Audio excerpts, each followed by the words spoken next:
सर्वांना नमस्ते. आज काय वेगळाच विषय झाला होता. रोडवरून येत होतो, जो जायचा रोड होता तोच बंद झाला होता. काय विषय झाला होता, एक मोठा झाड पक्का पडला ना, डायरेक्ट रोडच्या मध्ये 2 चालत्या गाड्यांवरतीच पडला ना भावांनो. डायरेक्ट सुदैवाने भावांनो, नशीब कोणाला काय झालं नाही. जे गाडी मालक होते त्यांना पण काय झालं नाही, फक्त गाड्यांवरती पडलं, ते पण डचकलं अचानक ना. वायरी बिरी सगळा तोडलेला ना भावांनो. डायरेक्ट पब्लिक वगैरे जमलेली ना भावांनो. लय मोठा विषय झाला होता. डायरेक्ट दोन्हीकडनं ट्रॅफिक जाम डायरेक्ट भावांनो.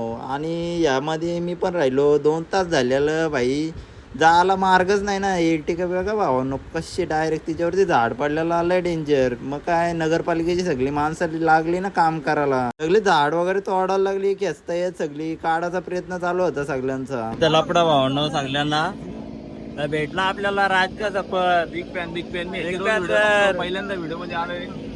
दादा पण डायरेक्ट जादू बनून आला होता ना भाई. रेनकोट घालायचा डायरेक्ट डोक्यावर टाकून आलाय भाई. बघ दादा पण बोलतोय ना, लवकर कापू दे, लवकर ट्रॉफिक क्लिअर करू दे.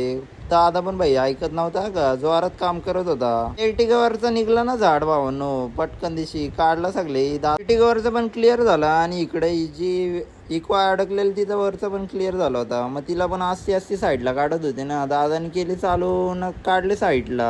एर्टिगावाल्या दादाने पण काढले ना साईडला. जसा झाड क्लिअर झाला तसा ना. इकडं पण आलो, बघितलं बाबा लय बेकारी एर्टिगा वगैरे निघली ना. तसा मी पण निघलो पटकन दिशी, गाडी लावलेली. बोललो आता 2 तास थांबलो. माझ्यासोबत अक्षय भाऊ पण होते ना, ते पण करतायत टाटा. निघलो ना पटकन दिशी. एकदासा निघू दे रे बाबा. पुढे आलो, गाडी काढली ना, पकड परत ट्रॉफिक साचली ना. पक्का वारा पाऊस चालू होता ना भावांनो. तरी नगरपालिकेची माणसं काम करत होती हा भावांनो.